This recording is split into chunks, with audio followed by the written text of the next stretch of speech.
Vamos lá, tentar tudo de novo, né, gente? Vamos entrando. Agora vai.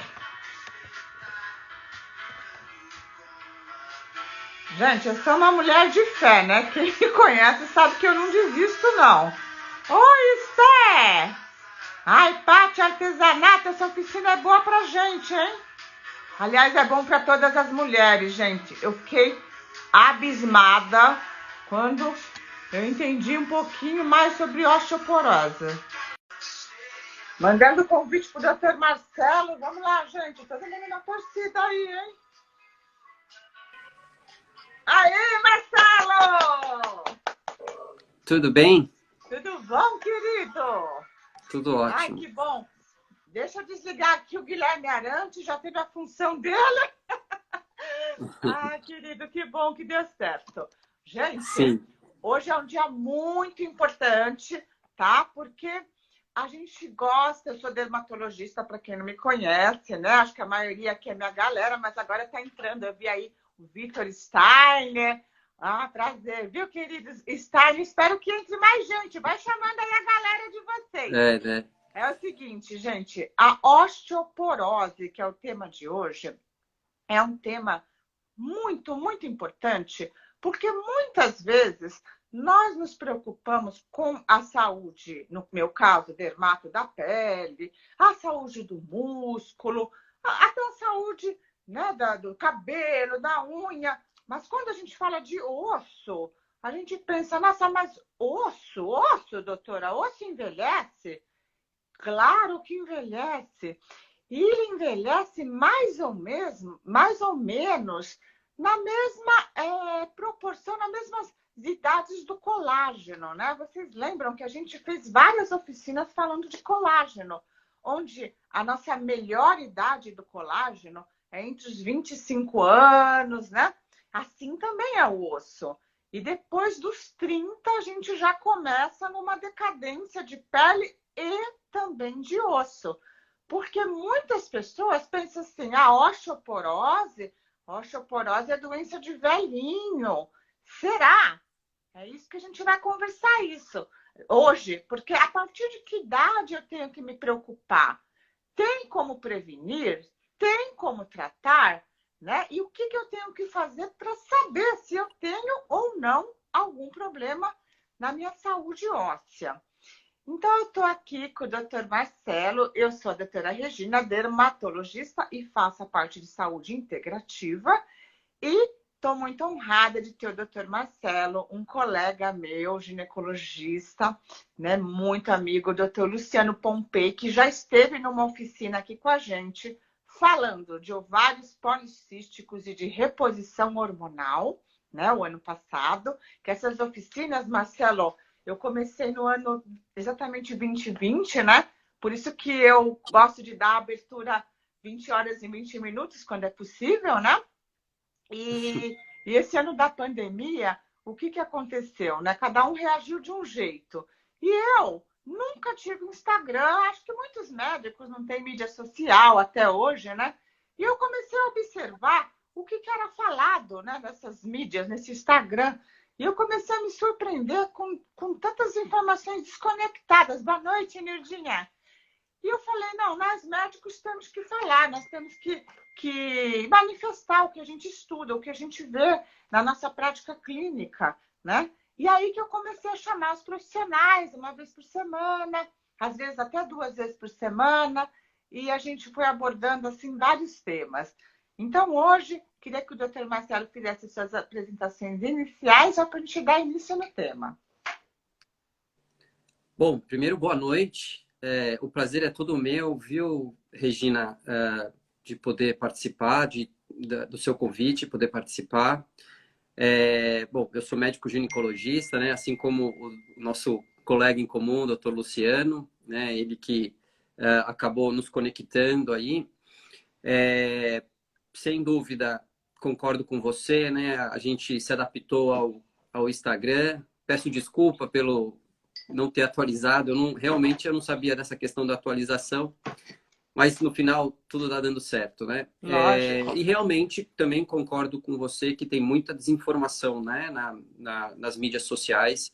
Então, considero que esse trabalho que muitas pessoas, como você, fazem de informação, de trazer especialistas, né, para falar de um tema específico, para realmente trazer a melhor informação para as pessoas em relação à saúde, em relação ao comportamento, né, e tudo que envolve é muito importante. Então, hoje estamos aqui para falar de um tema que eu gosto muito, né, dentro do climatério, do tratamento da mulher na pós-menopausa. A osteoporose é uma das minhas especialidades, né? Eu tenho um ambulatório de osteoporose lá na Faculdade de Medicina do ABC, né? Que eu comecei em 2007.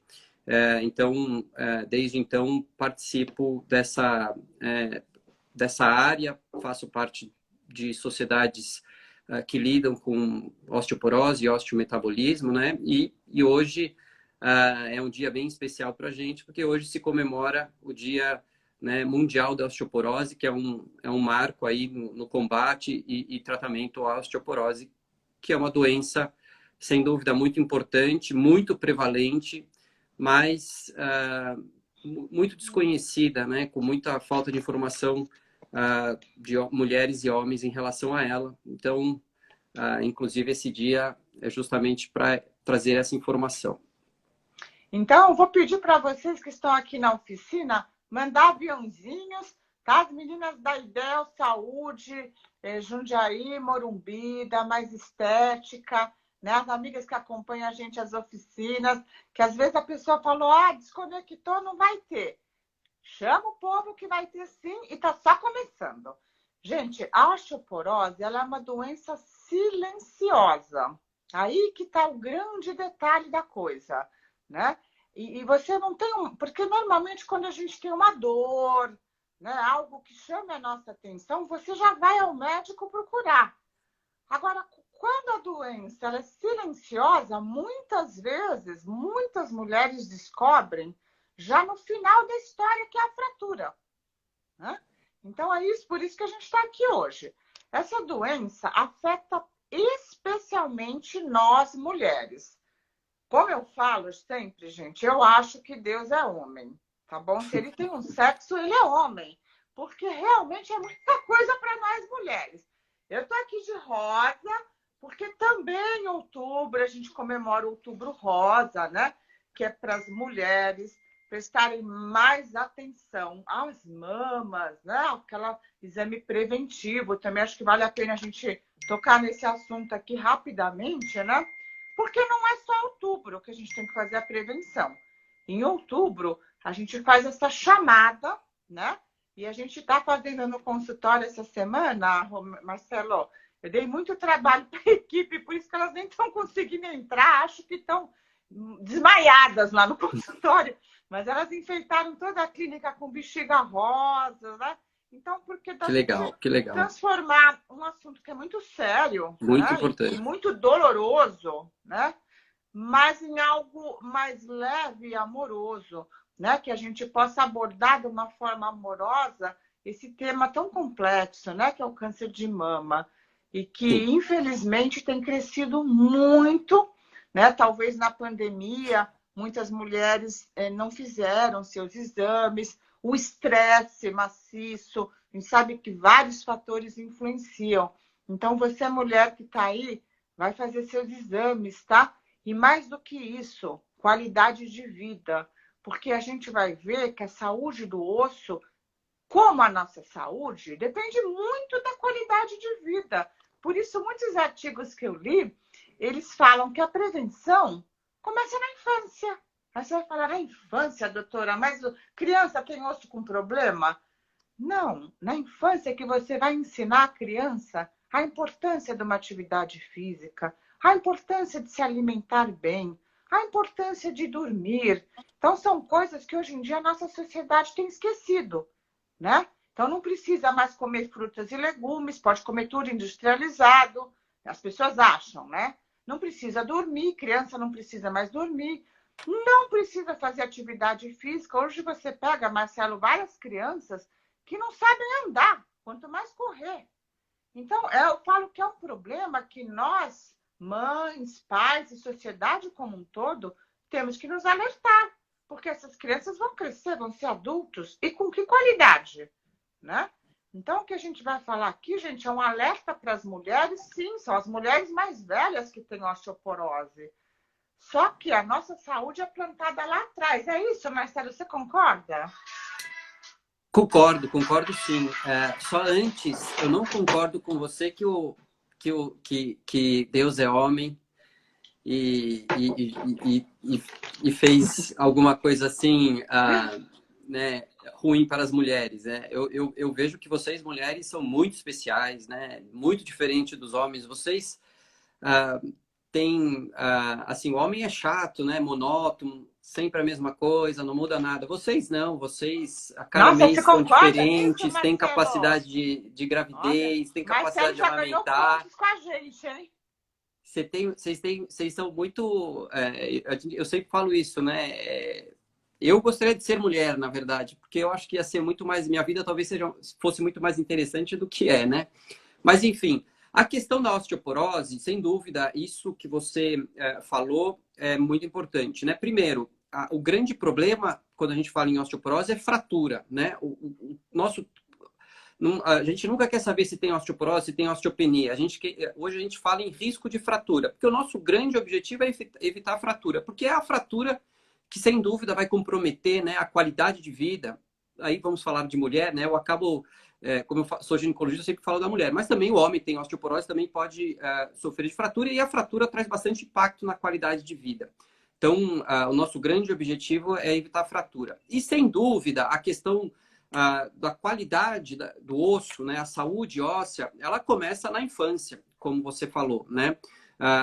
Existem aí duas célulazinhas, né, que são as células formadoras e as células que reabsorvem osso, que desde a infância começam a trabalhar, e na infância e na adolescência você tem muito mais formação do que reabsorção, e com isso você ganha bastante massa óssea e também modela essa massa óssea de acordo com sua atividade física, até em torno de 20, 30 anos, que é quando você faz o seu pico de massa óssea, né? Então é importante você fazer o maior pico de massa óssea possível. 80% desse pico de massa óssea é definido geneticamente, né? E aí, lógico, quem tem um pico de massa óssea definido de maneira genética não tão bom, não tem muito o que fazer. Mas o que não pode acontecer é aquela pessoa que tem uma boa genética e não conseguir alcançar esse potencial genético dela. E como que não alcança esse potencial genético? Através de uma má qualidade de saúde, né, que acontece na infância. Então, logicamente, uma alimentação ruim, uma falta de exposição ao sol, uma falta de atividade física, né? E hoje eu concordo com você, quer dizer, a comida processada, né, que está levando, né, a nossa sociedade cada vez mais a essa pandemia de obesidade também começa na infância, e também o processo inflamatório dessa alimentação ruim, dessa falta de atividade física, dessa falta de exposição solar, também impacta o tecido ósseo. E aí, só para complementar, você alcança esse pico de massa óssea, esse pico de massa óssea faz um platô, e aí, neste momento, as células elas estão equilibradas, nem formando demais, nem reabsorvendo. Ela é algo bem coordenado, porque a gente tem que saber que o nosso osso, ele é renovado, 10% do nosso osso é renovado por ano. Então, em 10 anos, eu renovo todo o meu esqueleto. E essas duas células fazem isso. Por que faz isso? Porque o osso, ele precisa ser renovado. Ele é um tecido, né, que precisa ser renovado. Se não renovar, você tem mais chance de ter fratura e mais chance de envelhecimento. Agora, depois dos 40 anos, todo mundo, homens e mulheres, começam a perder massa óssea. Isso é inevitável. E aí você aumenta mais essa célula que reabsorve o osso do que forma. Então todo mundo já começa a perder. E a mulher, especificamente, por uma questão aí do estrogênio, quando ela perde o estrogênio, quando ela entra na menopausa, ela tem aí um processo inflamatório geral no corpo dela, e inflamação aumenta o estímulo para a célula que reabsorve osso. Então ela tem um aumento da reabsorção óssea. Também aumenta a formação, mas a reabsorção aumenta muito mais. Então ela perde osso em torno de 5% de massa óssea por ano. É uma quantidade importante. Depois dos 40 é 1%, depois que ela entra na menopausa, ela perde em torno de 5% de massa óssea. Se ela não fez um bom pico de massa óssea, né, e vai perder, ela vai chegar rapidamente em níveis de osteoporose, né, em uma massa óssea não tão adequada, e vai ter um aumento do risco de fratura. Né? A massa óssea é um dos fatores de risco relacionado à fratura. Logicamente que tem outros, né, que provavelmente a gente vai conversar aqui. Mas essa questão de você fazer uma boa massa óssea desde a infância é justamente o que você falou. Então, mamães e papais, botem as crianças para fazer atividade física. É fundamental. Porque na nossa época, Marcela é muito mais novo, mas eu que sou mais velhinha, na minha época, as crianças brincavam na rua, era bicicleta, futebol, taco, queimada. Não era uma coisa assim, a gente fazia muito exercício. Agora é difícil, não dá para deixar a criança na rua. Então tem que procurar um esporte, né? Eu sempre procurei passar para os meus filhos essa noção e graças a Deus a gente é sócia aqui de um clube que tinha uma coisa que é bem bacana, era um centro de orientação desportiva. Então, 2 vezes por semana, eles ficavam lá 3 horas e eles passavam por 3 modalidades de esporte nessas 3 horas, a cada 3 meses renovado. Então, eles passaram por todos os esportes. E aí eles escolhiam, né? O que gostavam. Tem gente que gostava mais de natação, gente mais de judô. Então, papai e mamãe, vocês que estão aí, será que eu tenho que fazer? Tem que mexer o esqueleto para formar essa massa óssea e mais do que isso, né, gente? O movimento é vida. Vou dar boa noite aqui para a doutora Ana Paula Ferreira, cirurgiã plástica, ela que me operou, gente. Eu estou ficando bonitinha, né? Olha, ainda estou com curativo. Marcela estava toda picotada semana passada. Mas entendi, mas está ótimo, viu? Agora aqui nós vamos falar, o doutor Marcelo colocou aqui uma coisa importante, que a gente começa a perder devagar, mas quando entra na menopausa, pum! A falta dos hormônios, do estrógeno, da progesterona, da testosterona, faz a gente perder muito mais rápido. E eu vi que tem algumas mulheres que nos 5 a 10 primeiros anos pós-menopausa, elas, se não fazem a reposição, elas chegam a perder 20% da densidade óssea. Então, imagina, hoje eu atendi uma paciente no consultório, Marcelo, que ela tem osteopenia e ela não está na menopausa. E ela entrou na menopausa, quer dizer, ela entrou agora faz uns 6 meses. E eu falei, e a sua médica? Está fazendo o que com você? Não está fazendo nada. Ela não te falou de hormônios, ela não te falou de nada? Não, ela só falou que agora não repõe mais cálcio, que mudou tudo. Eu falei, então, mas assiste a oficina de hoje, então, que eu acho que eu tenho te falado mais coisas, né? Porque a perda é muito grande. Então, se você já tem osteopenia, você vai evoluir rápido para a osteoporose, não vai, Marcelo? Sim, se você...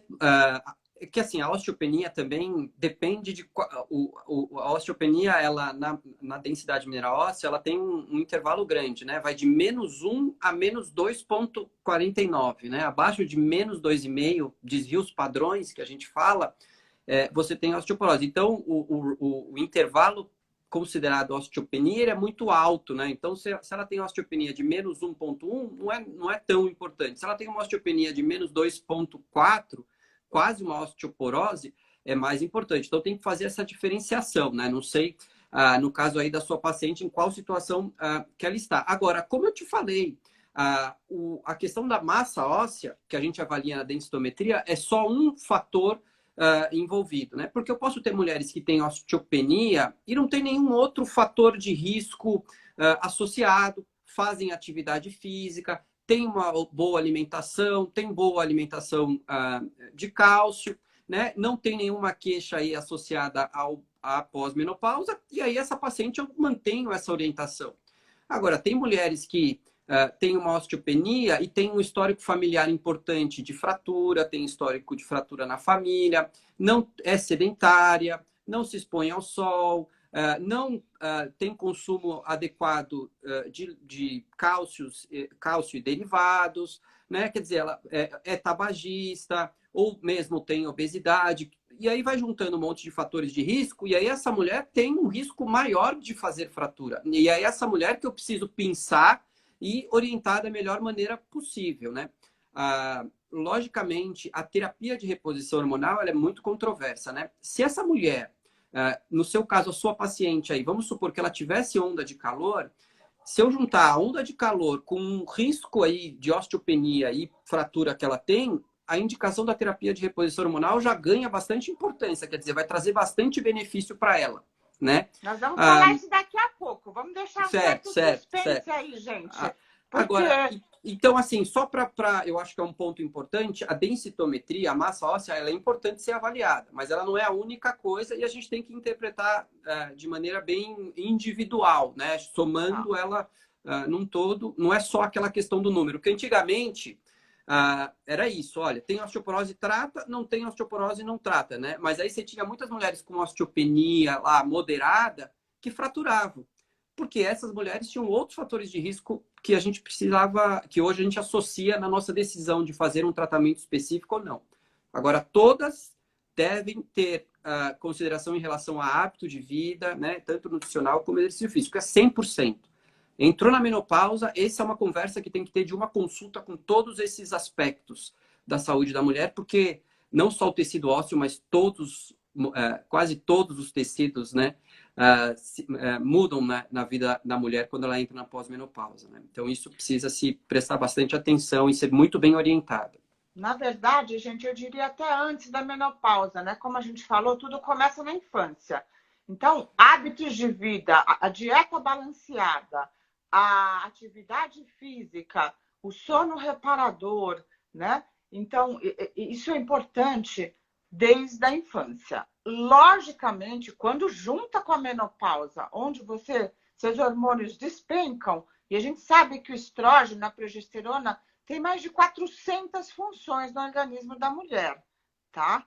Então, é uma coisa muito séria para a gente simplesmente entrar na menopausa e ficar sem uma orientação médica adequada.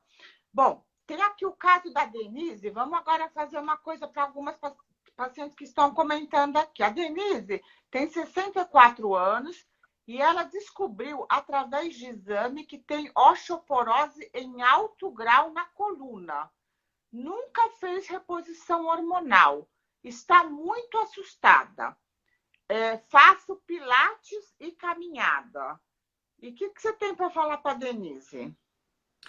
Se ela tem uma osteoporose densitométrica, quer dizer, o exame mostrou que ela tem osteoporose, ela é uma paciente com 68 anos, ela é uma paciente com indicação de tratamento que a gente chama antifratura, né? Ela precisa conversar com o médico dela e fazer um tratamento já aí medicamentoso.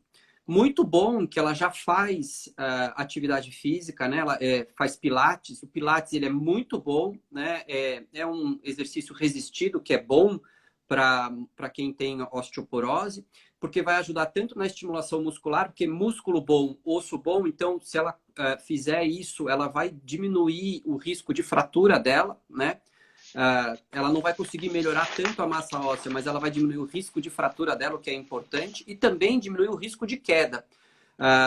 Né? Após os 75 anos, já as mulheres mais idosas, não é o caso dela, a queda é um fator muito importante. Mas, lógico, se você tem osteoporose e tem queda, sua chance de fazer fratura aumenta. E como sempre a gente fala, né? E já falamos aqui, o importante é avaliar o risco de fratura. O que a gente quer evitar é a fratura. Então, ótimo, ela tem osteoporose, uma pena, mas se ela fizer o tratamento medicamentoso associado com a atividade física, uma boa orientação nutricional, ela vai com certeza não ter fratura e não vai ter o desfecho ruim da osteoporose, que são justamente as fraturas. Eu vou falar só um pouquinho de atividade física, gente, que eu fiz uma revisão de 203 artigos encontrados sobre atividade física e osteoporose. Me corrige se eu estiver errada, tá, Marcelo? É uma revisão dos artigos acadêmicos. Os exercícios que mais se destacaram no tratamento de osteoporose são exercícios de extensão isométrica de tronco, isso para diminuir o risco de fraturas vertebrais, que é muito comum nas pacientes com osteoporose. E não me pergunta o que é extensão isométrica de tronco, tá, gente? Acho que você tem que ver numa fisioterapeuta. Agora, exercício de cadeia cinética, esse eu sei. É aquele da cadeirinha que você abre e fecha, abdutor e abdutor, tá? Esse exercício melhora o músculo da coxa e melhora também uma fratura muito comum, que é a fratura de quadril, tá? Esses exercícios, aliados a exercícios de coordenação e equilíbrio, ajudam muito. Os exercícios de equilíbrio e coordenação ajudam a prevenir a queda, não a fratura em si osteoporótica. Para a osteoporose, o que é recomendado, diante desses artigos, são exercícios físicos de impacto, de resistência e exercícios de intensidade. Então, por exemplo, gente, caminhada. Não, caminhada é pouco eficiente para tratamento de osteoporose. Agora, se você fizer uma caminhada na subida, se tiver alguma resistência, talvez ele é melhor. E é isso que eu li, os treinamentos de força muscular, né? Que são os treinamentos, então, de musculação, eles são mais indicados para prevenir que essa osteoporose evolua. É isso mesmo, Marcelo? Isso, é. Primeiro, assim, logicamente a gente precisa individualizar, né? Se você pega uma paciente, uma mulher muito frágil, né? Você pega uma senhorinha de 80 anos que tem uma osteoporose muito importante em coluna e quadril, você não pode fazer qualquer exercício com ela. Você precisa realmente fazer um exercício bem direcionado, com orientação e tal. Agora, no geral, o que a gente tem de conceito geral, né? Você falou alguns nomes, talvez fique confuso, é isso, é musculação, né? É importante, então o exercício resistido, porque o osso, ele responde a mecânico-estimulação, tem uma célula lá que é o osteócito, que responde ao estímulo, então vai aumentar a massa óssea, vai aumentar a resistência, então por isso que a musculação é importante, né? O impacto, que também essa questão de mudança de orientação ajuda nisso também, nesse sentido de estimular. E a questão aí dos exercícios yoga, tai chi chuan, esse tipo de exercício é muito pelo equilíbrio, né? E logicamente que você tem que associar os dois. Lá no meu ambulatório, eu atendo pacientes mais humildes, é difícil você conseguir né, que ela tenha uma boa orientação, que ela tenha uma boa estrutura para fazer atividade física, né? Então a gente faz treinos específicos, orienta treinos específicos para ela fazer em casa, de agachamento, de levantamento a gente orienta, né, uma garrafa ou alguma coisa né, de 1 litro para ela fazer, nada muito forte. E também orientamos a caminhada. E aí a caminhada, como você falou, ela não seria o ideal, mas ela acaba ajudando pela questão de você conseguir manter ali uma estrutura, um core, né, da cintura pélvica minimamente adequado, né? Porque senão elas realmente chegam nessa fase, aumenta peso, aumenta gordura, sedentarismo e o processo inflamatório, e aí vai acabar perdendo. Então a caminhada tem esse benefício também de manter ela ativa, eventualmente não tão específico para osso, mas no componente geral, né? Ou seja, gente, um dos fatores de risco também é o índice de massa corporal. Mas eu vi aqui, Marcelo, que é o baixo índice de massa corporal. Explica pra gente. Isso é uma coisa muito interessante, né? Classicamente, né, o risco de fratura e baixa massa óssea são para as mulheres mais magrinhas, né? Muita explicação em relação a isso, né? Primeiro que a mulher mais magra, ela faz menos força, ela vai ter menos estímulo ósseo, muscular que a gente acabou de fazer, ela vai ter uma menor massa óssea, né? E aí, com isso, ela vai acabar tendo maior risco de fratura. Existe um componente genético também, né? As mulheres mais magrinhas acabam tendo mais osteoporose.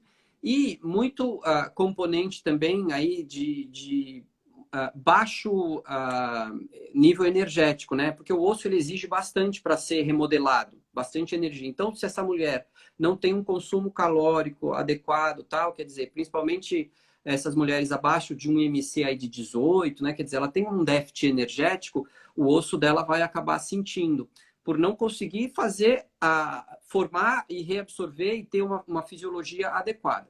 Agora, por outro lado, então quer dizer, você pega essas, inclusive, né, as anoréxicas, o tecido ósseo, né, aumenta, ela tem menor baixa massa óssea e também maior risco de fratura. Então, há uma relação entre energia e tecido ósseo, né? Agora, o contrário também é verdadeiro. Você pega as obesas, né? Elas... É verdadeiro em termos, né? Você pega as obesas, é o contrário. Elas têm melhor massa óssea. É até um fator confundidor. Porém, hoje, cada vez mais se mostra que elas têm uma pior qualidade óssea e, com isso, um aumento no risco de fratura. Porque você tem que avaliar tanto a massa como a qualidade do osso, né? A massa a gente já consegue avaliar muito facilmente pela densitometria e tal. Mas, como eu falei, existem outros componentes que relacionam-se com a qualidade. Parte genética, estrutura geométrica desse tecido ósseo, colágeno, como você falou, como ele é estruturado nesse tecido ósseo e tal. Então, isso também vai contribuir. E o processo inflamatório também. E o obeso e a obesa, principalmente na pós-menopausa, é muito mais inflamada, né? E também isso acaba comprometendo o tecido ósseo, né? Gente, vamos falar existe um pouquinho? Muita coisa. Vamos falar Até um pouquinho microbiota de intestinal nutrição. hoje é um fator aí que compromete. Então, nós vamos faz falar parte. amanhã mais de nutrição. Amanhã a gente vai ter a nutricionista Daniela, que já esteve aqui. A gente vai falar de saúde intestinal amanhã, tá? Ótimo. E aí, gente, a gente vai também dar uma pitadinha sobre a osteoporose um pouquinho amanhã. Porque Sim. nós não somos nutricionistas, mas nós Sim. sabemos que a nutrição adequada é importante para a saúde do osso. Então, uma dieta balanceada em cálcio, fósforo, magnésio Sim. e proteínas. Isso vai diminuir o impacto do envelhecimento na saúde óssea. Mas, quando a gente fala, por exemplo, osso, muitas pessoas falam cálcio. Ai, doutora, tem que tomar leite. Por outro lado, a gente sabe também que mais de 80% dos adultos vão desenvolver intolerância à lactose. E aí a gente fica naquele dilema, tomar ou não tomar. Então, também fiz um levantamento sobre isso. E eu vi, gente, eu adoro gergelim, por exemplo. Eu não sei se vocês consomem o gergelim, mas aqui em casa a gente tem tudo que é tipo de pó e de grão. Há muitos anos. E o gergelim, há muitos anos, eu uso, por exemplo, na salada, na comida. E ele é riquíssimo em cálcio, fósforo e magnésio. Então, aí você já mata 3 coelhos com uma cajadada só. Eu vou perguntar para o doutor Marcelo, que tem uma querida aqui, a Ana Alencar, ela também não é do leite. E ela falou assim, qual alimento, fora leite e derivados, posso consumir para repor o cálcio e qual a quantidade por dia, repor para saúde óssea e qual a quantidade por dia? Tá. Bom, primeiro, sem dúvida, o cálcio é muito importante para o osso, né? Isso não tem como falar o contrário. 80% de intolerância à lactose, eu acho que é um pouquinho demais, Regina. Eu não sei se é tudo isso mesmo. Eu imagino, né, pelo que eu entendo, que seja em torno de 20. Mas, enfim, existe aí uma... com a idade, né? Que vai piorando. Mas assim, hoje realmente, né, o leite acabou virando aí um bicho-papão. Eu não sei se a gente... né, isso é uma discussão muito grande, né? Bom, então, logicamente, quem é intolerante não tem muito jeito, né? Tem que fazer alguma coisa, alguma alternativa que a gente vai conversar aqui agora. Mas, assim, há uma variação, né, da quantidade de cálcio que você precisa ao longo da sua vida. Não por acaso, o adolescente, né, que é o momento em que você tem o maior pico, o pico de massa óssea, a curva é bem ascendente, é o momento em que a necessidade de cálcio é muito importante, né? Então, neste momento, é em torno de 1,5 gramas de cálcio dia, né? Depois da adolescência, ali quando a gente alcança aquele platô, já é um pouquinho menos, né? Em torno de 800 miligramas por aí, por dia de cálcio. E a mulher na pós-menopausa, ela precisa em torno de 1 grama, 1,2 gramas dia de cálcio. Tá, como que eu vou alcançar essa quantidade, né? Duas maneiras, ou consumindo, ou através da alimentação, ou suplementando, né?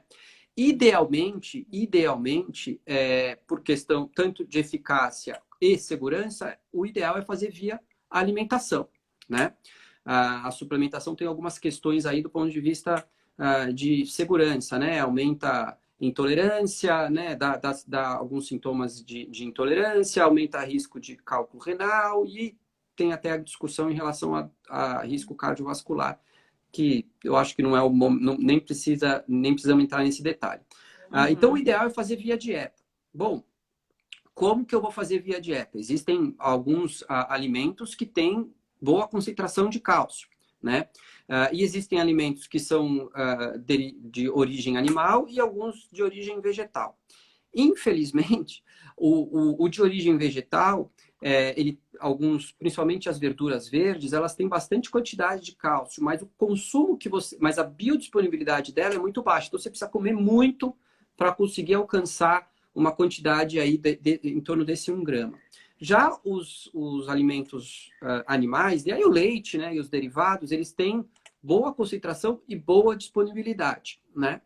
Então, logicamente, se você pensar numa dieta habitual, você consegue em torno de 500, miligramas, 300 a 500 miligramas, você tem um déficit em torno de 500, seriam mais o equivalente a 2 copos de leite, a 2 pedaços de queijo Minas, né, ou um iogurte, você tem em torno de 300 miligramas, né? Há uma variação, né? Tem alguns alimentos que são reforçados aí desses processados, enfim. Mas em torno disso. Então, você precisaria de 2 porções a mais. Bom, mas é uma quantidade razoável, sim. E quem é intolerante? Aí você precisa fazer alternativas, né? O leite, né? Você pode fazer, eu acho que já até falou, acho que a própria Ana falou que ela faz outro tipo de leite. Você pode fazer, hoje tem leite de amêndoa, leite de arroz, enfim, vários leites. Esses leites, eles têm concentração de cálcio equivalente ao leite normal, né? Ao leite de vaca, não normal, mas ao leite que a gente habitualmente consome, né? Então, é uma troca tranquila. A única coisa que precisa ficar atento é na composição, porque, por exemplo, no leite não é só o cálcio, tem questão proteica também. Tanto o leite como o iogurte, eles também têm proteína. E proteína é bom para osso, é bom para a saúde óssea, né? Principalmente no idoso. Não em grande quantidade, mas também em baixa quantidade traz problema. E esses outros leites, eventualmente, têm menor quantidade de proteína. Então, você precisa fazer essa ponderação, essa avaliação. Também esses leites aí de substituição, alguns têm bastante concentração de sódio, né? Que é o grande problema, aí um dos problemas da nossa dieta processada hoje, né? Açúcar e sal. Então, também tem que fazer uma avaliação, né? Porque você aumentar sal, você também tem impacto em tecido ósseo, além de outros impactos, né, na saúde. Então, também precisa fazer essa ponderação em relação a isso. Então, tem que ter uma dieta rica em cálcio, né? Tentar adequar, e você tem que alcançar esse 1 grama a dia aí de cálcio. Eu normalmente faço essa orientação para as minhas pacientes. Se elas são tolerantes a leite, eu oriento queijo, iogurte, que eu acho que é até melhor que leite. Se não, eu faço essas outras orientações de tentar medicamentos, alimentação alternativa para isso, né? Você falou, tem tofu, tem um monte de outras coisas também que tem bastante concentração de cálcio. E aí, eu não sei gente, se foi claro, se deu para foi entender. claro, né, que as pessoas estão perguntando a quantidade. De verdade, gente, eu acho que é ideal passar numa Nutri, né? Por quê? Porque a gente sabe, e a gente já falou aqui na oficina, que muitas pessoas apresentam disbiose, que é uma alteração da absorção intestinal. Então, muitas vezes, você tem disbiose e você pode tomar toneladas de cálcio que você não vai absorver. Então, você precisa pensar numa Nutri, checar sua absorção intestinal, calcular pelo seu peso, porque uma coisa que acontece muito hoje em dia, gente, e eu sou muito preocupada e muito dedicada à minha saúde e à saúde dos pacientes. Vocês sabem, eu já contei aqui que eu fui fazer um teste de tolerância alimentar e eu vi que eu tinha uma série de intolerâncias que eu não sabia. Inclusive, não só eu era intolerante à lactose, como era alérgica à caseína, que é a proteína do leite. e alérgica a muitas coisas. E eu vim descobrir agora aos 52 anos. Então, o que eu tive que fazer? Eu tive que adequar toda a minha alimentação, juntamente com o nutricionista. E eu percebi que por eu ter que tirar, eu quase virei vegana, né? Tive que cortar carne vermelha, enfim. Estava muito difícil eu conseguir a quantidade de proteína que eu precisava para a minha saúde muscular, para a minha saúde de pele, porque colágeno é proteína, tá, gente? Para a minha saúde óssea. Então, eu tive que fazer com a nutricionista uma suplementação. Então, eu uso suplementos, tá? Então, são aminoácidos em pó, é o whey protein vegano. Então, assim, gente, a gente não pode dar medidas aqui. É uma colher de sopa, de gergelim. Eu não posso dar essa medida porque depende muito do seu ritmo, de quanto você absorve, de quanto você necessita. E até mesmo se você tem uma condição de osteopenia, se você tem algum fator de risco para virar osteoporose, né? Então, a dieta equilibrada é importante, mas existe um especialista que se chama nutricionista, né, para te ajudar. É como atividade física, a gente pode dar alguns conceitos aqui, mas logicamente a gente não pode montar um treino para vocês, tá bom? Isso, né, E eu acho Marcelo? que também mais tão importante quanto isso, quer dizer, você falar com um especialista, obviamente, né, uma pessoa que estuda para isso, é a individualização de cada caso, né? Então, Sim, você falou o seu caso, olha, eu tenho esse problema, tal. Então, cada um tem alguma questão e precisa ser adequada em relação a isso, né? E antes Uma da coisa gente falar de interessante... hormônio, gente, uma coisa muito importante que a gente fez, a última oficina que eu fiz foi de vitamina D. E eu pedi para as pessoas que estavam assistindo, me manda seu nível de vitamina D. Ninguém me mandou, gente. Tinha umas 60 pessoas na oficina. Então é isso que eu falo, gente. A coisa é individual. Então vocês não adianta ficar perguntando quanto eu tomo, qual a dose que eu tomo, né? Porque aqui a gente não está fazendo, a gente pode falar. A vitamina D é mega importante para o seu osso. E eu já afirmei para vocês na oficina, junto com o colega que estava aqui, o doutor Renato, que a maioria das pessoas tem deficiências grandes de vitamina D, elas não repõem, elas não sabem. E o osso delas está indo para a cucuia e outras cositas mais, né? Então, gente, a vitamina D, por exemplo, é fundamental. Vocês aí que estão assistindo, vocês sabem quanto é a vitamina D de vocês? Tem que checar.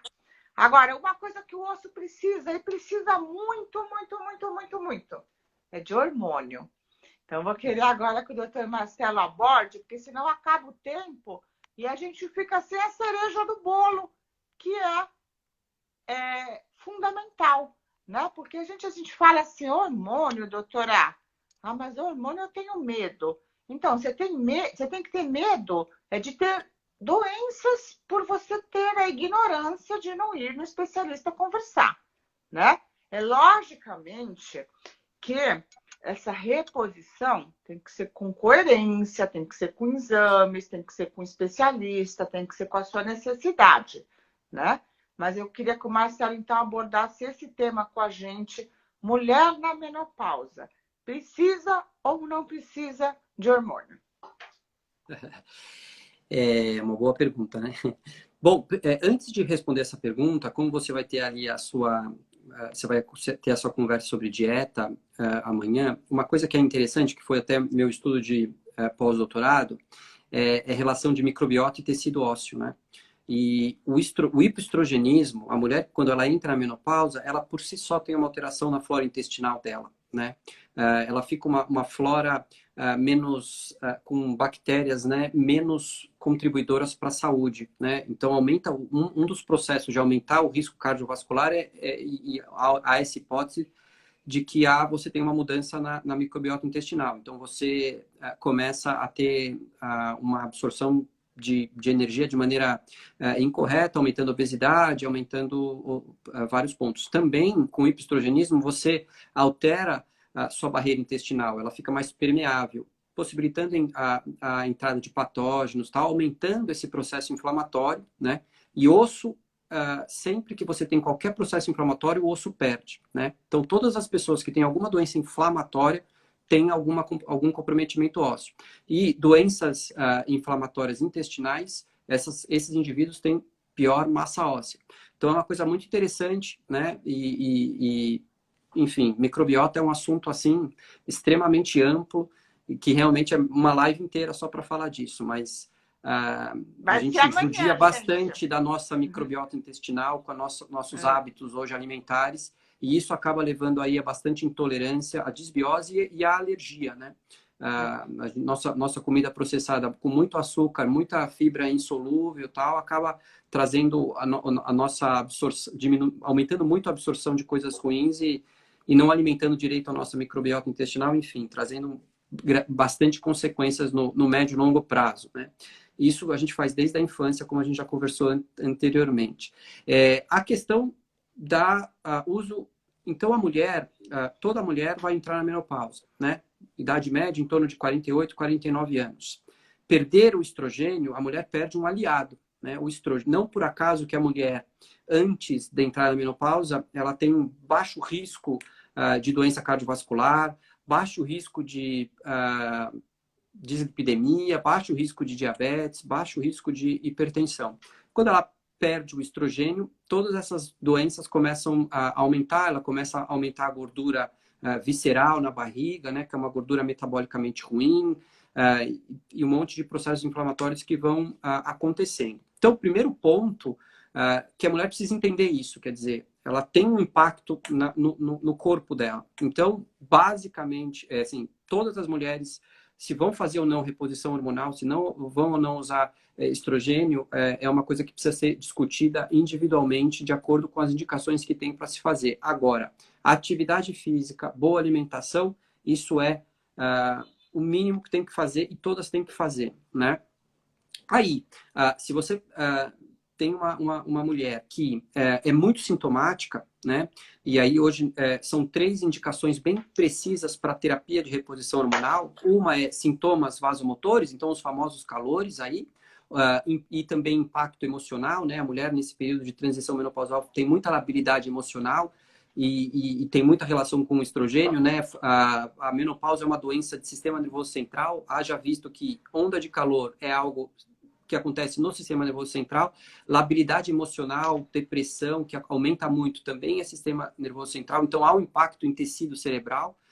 A segunda indicação é a parte urogenicológica, né? Então atrofia da mucosa, né? E aí com repercussões na vida sexual, eventualmente com distopias genitais, né? Prolapsos, tudo, há uma fraqueza muscular, enfim. E a terceira indicação, e aí é o nosso tema, é o tecido ósseo. Então, se você tem mulheres que têm aí um risco de osteoporose ou mesmo de fratura, a terapia de reposição hormonal, principalmente antes dos 60 anos ou nesse período que ela está entrando na menopausa, é algo para se discutir. Então, se ela vem para você, é uma paciente que tem fatores de risco para osteoporose e tem uma densitometria mostrando que tem uma osteopenia importante ou já uma osteoporose, eventualmente a terapia de reposição hormonal deve ser conversada e eventualmente realizada, né? Eu sou talvez aí meio eu gosto muito, eu sou muito fã do estrogênio, né? E da terapia de reposição hormonal com critério, eu acho que ela traz muito benefício para as mulheres, né? Não é para todas, obviamente, Por que mas não é para todas? porque você tem mulheres que têm riscos específicos, né? Então, se a mulher já teve um câncer de mama, aí é uma contraindicação absoluta. Se você... Sim, mas se ela não tem nenhum câncer e se ela não tem Não, nenhum sintoma, por se que ela que eu não não tem vou nenhum repor?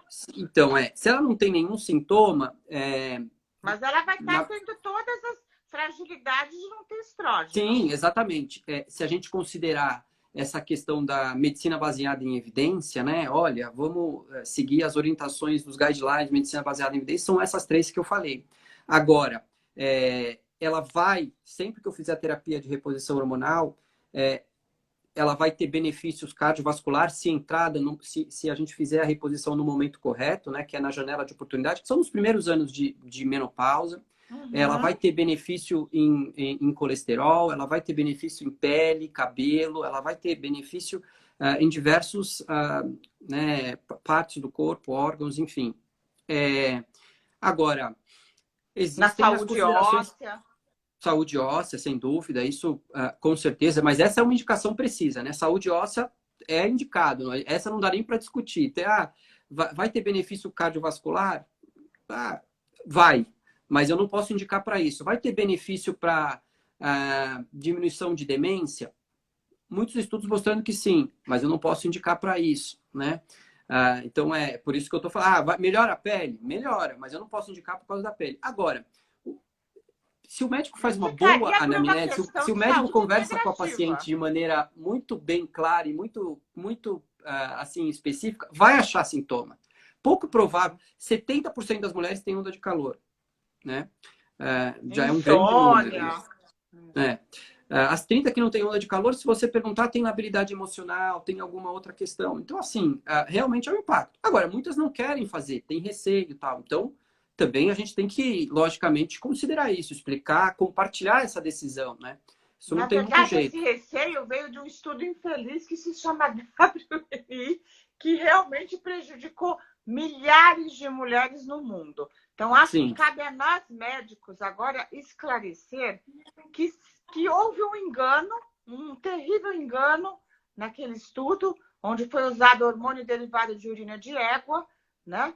Então, realmente, isso deu uma repercussão para os médicos, no meio científico e para as pacientes, que até hoje... Foi uma bomba nuclear. Muitas pacientes colhem doenças que elas não precisavam ter por conta de um estudo infeliz. Então, hoje, a nossa batalha é para você que está aí, que está na perimenopausa, que está no climatério ou que está na menopausa, para você ficar alerta, para você ir no seu médico, para você conversar com o seu médico da real necessidade de repor ou não hormônio sem medo e sem preconceito, porque o hormônio não é um bicho-papão. Aliás, se o hormônio fosse um bicho-papão, depois da mulher engravidar e ter seu bebê, onde as taxas hormonais estão na lua, ela deveria ser internada para procurar um câncer, porque todas as mulheres gestantes deveriam ter câncer. E não é isso que acontece, né, gente? Então, há vários tabus que a gente precisa quebrar, e um deles é esse. Hormônio é vida, hormônio não é morte. Aliás, você sem hormônio, por exemplo, um preconceito muito grande que a gente tem, vou repor hormônio. Então, se você não tem tireoide, você não repõe hormônio? É simples assim, gente. Se o seu cortisol, por exemplo, as pacientes falam, nossa, cortisol é um hormônio ruim, doutora. Não, é um hormônio maravilhoso em equilíbrio. Se o cortisol for a zero, é o único hormônio que zero, você está morta. Tá? Então, tudo na vida é em equilíbrio.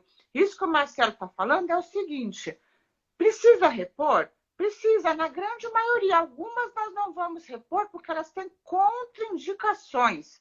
Agora, eu não vou repor, eu não vou esclarecer a paciente porque ela tem preconceito, é outra coisa. Eu tenho que sentar com ela e conversar. Óbvio, se ela não quiser, se ela quiser ser fiel ao preconceito dela e à crença dela, tudo bem também. Eu acho que ela vai estar andando no caminho da doença, mas é uma opção dela, mas ela tem que ser esclarecida. Ela tem que ser esclarecida dos benefícios que ela está abrindo mão. Porque muitas mulheres, Marcelo, passam no médico e o médico ele fala assim, se você não quer, tudo bem. Eu acho que a nossa função não é essa. A nossa função existe o caminho da doença, existe o caminho da saúde. É a mesma coisa atividade física. Se você não quer, tudo bem. Na pele, você não quer beber água, tudo bem. Não, tudo bem não. Sua pele vai ficar seca, vai ficar feia, você vai envelhecer precoce. Então, acho que a gente tem que esclarecer para a pessoa saber o que ela está escolhendo. Exato. O que eu vejo, Marcela, é que a maioria dos colegas não esclarece e ficam muito confortáveis com isso de a paciente não quis, eu não repus. Né? Entendi. E eu acho que uma questão, né, lógico, você falou do estudo aí que foi publicado em 2002, que realmente provocou aí algo bem ruim, né? A gente voltou para trás, né? Virou uma... Muita gente fala a ditadura desse estudo que chama WHI, né? Agora, hoje, o conceito mudou muito, né? Eu acho que o WHI trouxe algumas informações importantes, né? mas hoje muitas pessoas, médicos e mulheres, falam em terapia de reposição hormonal como fosse uma coisa única só. É um grande guarda-chuva, não, é reposição hormonal. Não. Reposição hormonal, você tem tantas opções de reposição hormonal, né? Você faz estradiol, né? Esse estudo aí já não foi com o estradiol. O estradiol é o hormônio bioidêntico, que é o próprio que a mulher produz. Você tem doses diferentes. Antigamente se fazia doses muito altas. Hoje, eventualmente, você consegue fazer doses muito pequenas, né? Ultra baixas doses, né? Que tem o nome aí. Mas doses que vão trazer benefícios para a mulher, né? Que podem ser feitas. E aí, com certeza, se a dose é menor, o eventual risco que se tem é menor. A progesterona, né? Na verdade, você usava, né, muito progestagênios, que são moléculas aí semelhantes à progesterona, né, que fazem a mesma função da progesterona, mas não são a progesterona. E hoje a gente está usando a própria progesterona, que é bioidêntico também, e alguns estudos mostrando que a progesterona, diferente dos progestagênios, não tem tanto impacto em risco de câncer de mama. Isso não é algo super consagrado, mas já tem alguns estudos mostrando isso. Quer dizer, então se eu fizer estradiol, que é bioidêntico, numa baixa dose, com a progesterona, talvez o risco da mulher seja muito menor do que foi com esse estudo que usou estrógenos equinos conjugados, que é um estrogênio derivado da urina da égua, com um progestagênio, que é a medroxprogesterona, que é um progestagênio que sabe-se que faz bastante proliferação no tecido mamário. Então, talvez esse tenha maior risco de fazer o câncer de mama, que é o grande receio das mulheres, né? Mas terapia de reposição hormonal, aí o guarda-chuva todo não causa câncer? Olha, aumenta, né? Usar estrogênio, hoje a evidência mostra isso, mas a gente tem que pôr na balança, a gente tem que entender quais são os seus benefícios e o quanto esse risco realmente acontece, que é um risco muito pequeno, bem pequeno mesmo, e com o tipo de reposição que a gente vai fazer, provavelmente o risco é menor ainda, né? Então, essas considerações, né, específicas, olhar qual é o problema real da paciente, qual é o sintoma dela, quais os riscos e o quanto ela vai se beneficiar da terapia de reposição hormonal, precisa ser explicado, precisa ser conversado, ela precisa entender o que é a menopausa, o que está acontecendo com o organismo dela, e aí compartilhar, né, sempre com O que a gente tem que paciente, fazer é pôr numa fazer. balança, né, Marcelo? Porque Exatamente, ela a tem balança. que entender que ela vai ter risco no sistema nervoso, no coração, na circulação, no osso. Ela vai ter tantos riscos que a gente tem que pesar que a gente não pode ficar nesse estudo baseado, nesse estudo infeliz, que atrapalhou muitas mulheres. Agora, tem a melhor janela de reposição hormonal, que é a Sueli Batista perguntando. São nos primeiros 5 a 10 anos, sim, da menopausa. Aí ela pergunta, é verdade que após 5 anos de menopausa não resolve nada fazer reposição hormonal? Fala, não, essa questão dos 5 anos é uma questão também por causa do estudo, né, do WHI, porque o câncer de mama ele mostrou ficar mais importante, né, o risco para ter câncer de mama depois de 5 anos, tanto que foi no momento que ele foi interrompido, né, com 5 anos e pouquinho. E aí ficou essa coisa, a janela de oportunidade são 5 anos. Não é assim, né? Não é um corte, não existe um corte. Logicamente que não tem sentido você... não é que não tem sentido, mas você aumenta muito o risco se você começar a terapia de reposição hormonal 10 anos depois que você parou de menstruar. Qual que é o racional? Que se você perdeu o estrogênio, né? Aí você vai fazer esses processos inflamatórios que existem na pós-menopausa. Então, você vai... se você não tiver uma boa qualidade de saúde, né, não fizer atividade física, não tiver uma boa alimentação, você vai ganhar peso e, eventualmente, você pode fazer aquelas plaquinhas de gordura no seu vaso, né, que é uma doença que vai, eventualmente, trazer um infarto. Se, depois de 10 anos, você começar a tomar o estrogênio e já tem essa plaquinha no vaso formada, o estrogênio, nesse caso, ele vai ser pró-inflamatório, ele vai trazer risco, né? Agora, se você começar logo no começo, o estrogênio não vai permitir com que essa plaquinha no vaso seja formada. Então, se você faz logo no começo, ele tem um efeito anti-inflamatório. Se você faz depois de 10 anos, quando você já tem a doença instalada, eu dei o exemplo do vaso, ele vai ficar pró-inflamatório. Então, essa é a diferença, é a janela de oportunidade. E isso, você tem muita evidência já demonstrando isso, né? Não é uma coisa só teórica, nada, né?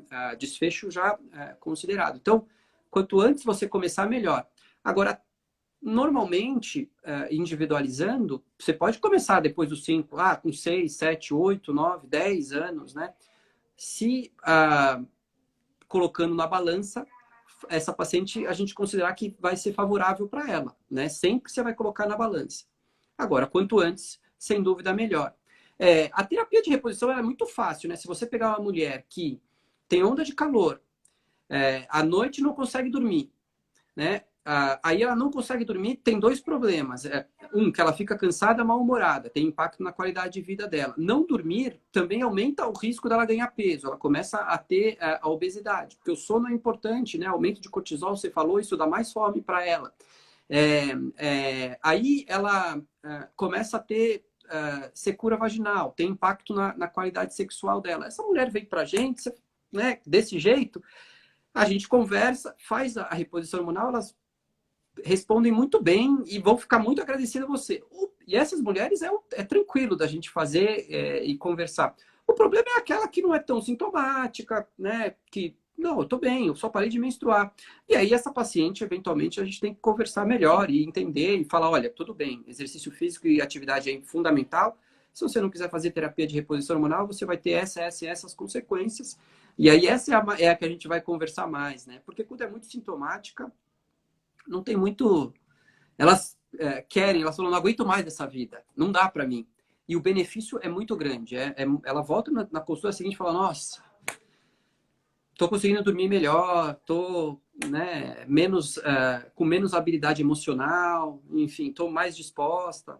Né? Então, tem, sem dúvida, a terapia de reposição hormonal, sempre nessa conversa com a paciente, compartilhando, é uma estratégia terapêutica que traz muito benefício.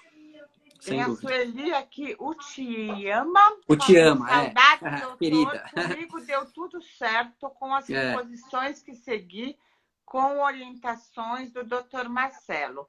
Então é isso, gente, é procurar um médico, é conversar, é tirar suas dúvidas, é traçar uma meta, é traçar um objetivo, não é dar um tiro no escuro, pá, vou usar tal hormônio, pá, não.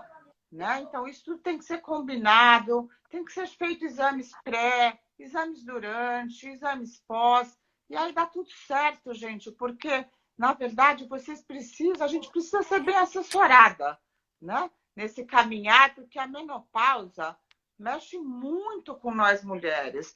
A Denise é aquela primeira queridona que ela falou que ela tem 64 anos, tem uma osteoporose importante, e que ela faz pilates e caminhada e que ela está assustada.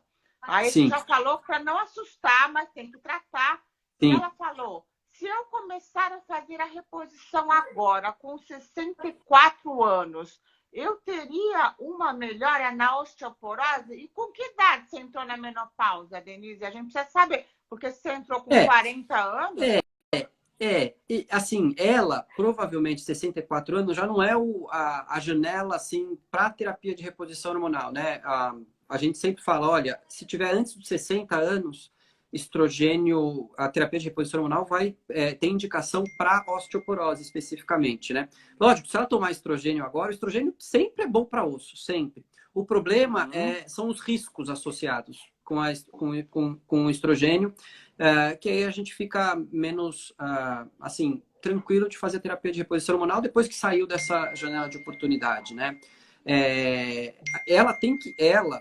Se ela tem osteoporose e não está fazendo nenhum tratamento específico, ela precisa procurar a orientação, sim, e conversar em fazer o tratamento antifatura. Se ela já tem osteoporose, ela precisa, porque essa osteoporose vai evoluindo e quando ela tiver aí os seus 70 anos, né, e então precisa fazer estratificar o risco dela, mas ela pode ter uma fratura. E isso é bem complicado. Eu vou dar uma sugestão, Denise. Procure o Dr. Marcelo Steiner, que ele é especialista em mulheres e em osteoporose. Que tal? E assim, a osteoporose, depois dos 60 anos, existe muita opção de tratamento, né? Mais eficaz, assim, bem específica para osso. Então, precisa fazer aí o tratamento específico para isso, né?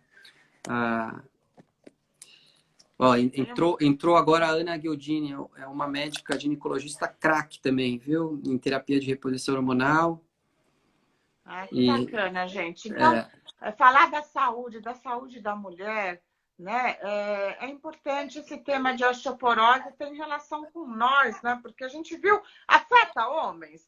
Afeta, mas a grande maioria somos nós mulheres, né? Então, eu queria fazer a minha abordagem final, né? Depois o doutor Marcelo vai fazer a dele, que é aquela que a gente fala constantemente, né? Que a gente precisa voltar para as bases da fisiologia, né? Não dá para a gente pensar em saúde física e ou mental sem ter uma nutrição adequada, sem ter um sono reparador, sem ter uma atividade física, sem ter um controle de estresse. Né? O controle de estresse, gente, é algo fundamental, porque vivemos num mundo altamente estressante. E o estresse impacta em toda a sua saúde, porque um dos primeiros órgãos que ele afeta é justamente o intestino, que a gente vai conversar amanhã. E o intestino é a porta de muitas doenças. Então, a gente precisa estar com uma boa saúde intestinal, inclusive da osteoporose que o doutor falou.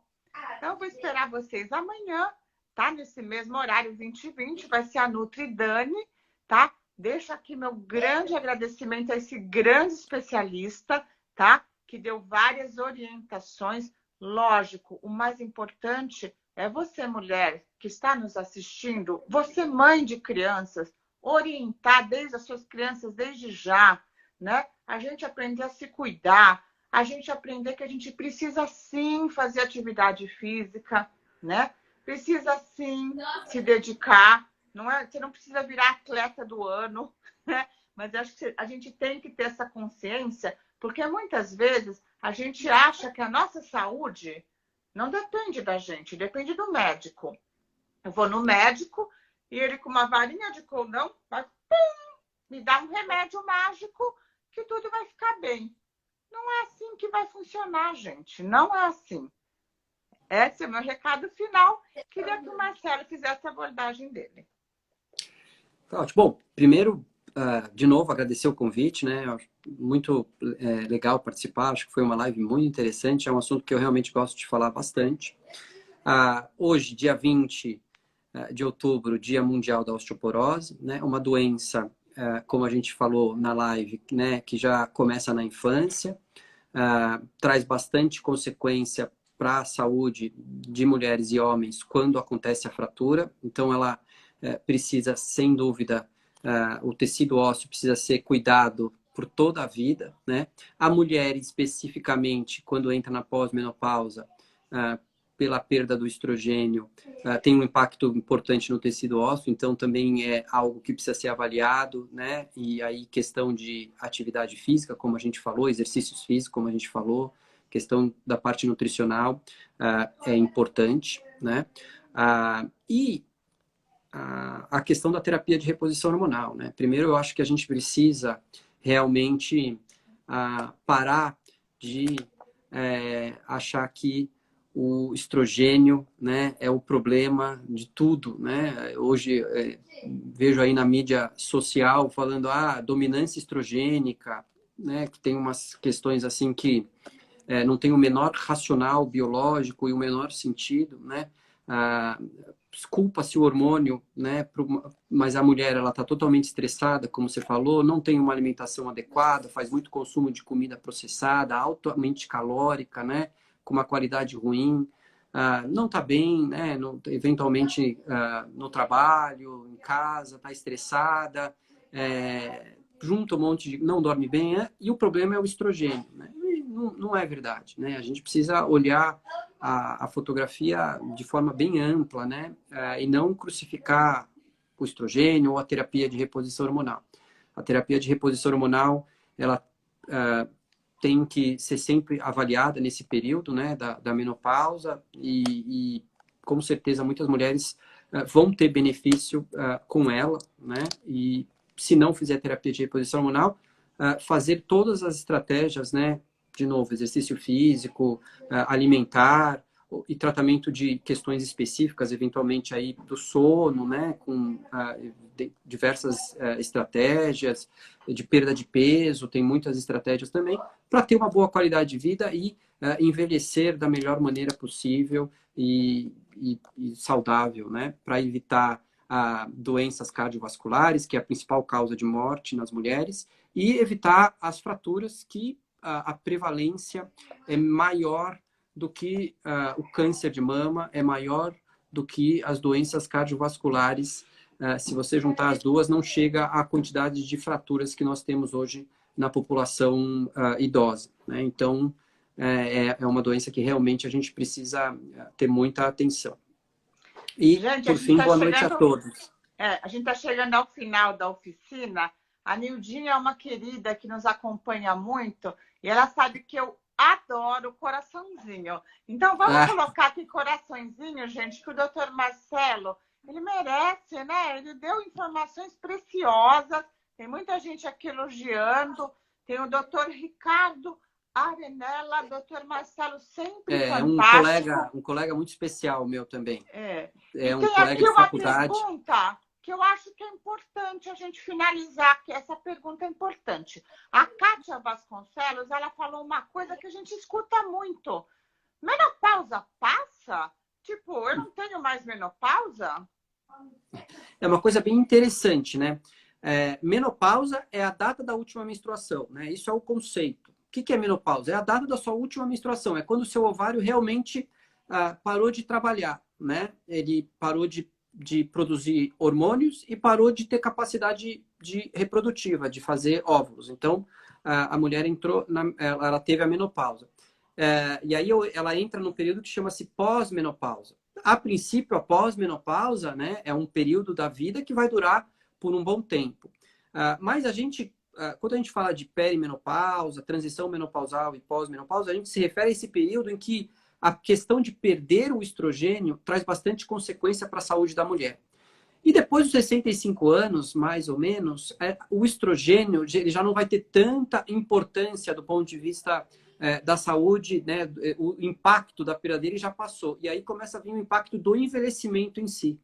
Então, eu acho que mais ou menos o que ela gostaria de saber vai para sempre? Olha, teoricamente sim, né? Mas depois dos 65 anos, a questão do envelhecimento começa a ficar mais importante do que a questão da perda do estrogênio ou do hipoestrogenismo, né? Então aí você começa a mudar suas estratégias terapêuticas aí para né, continuar fazendo a prevenção, mas aí de maneiras diferentes. Aí, eventualmente, nem a terapia de reposição hormonal, nesse momento, já não tem mais tanta necessidade, por exemplo, né?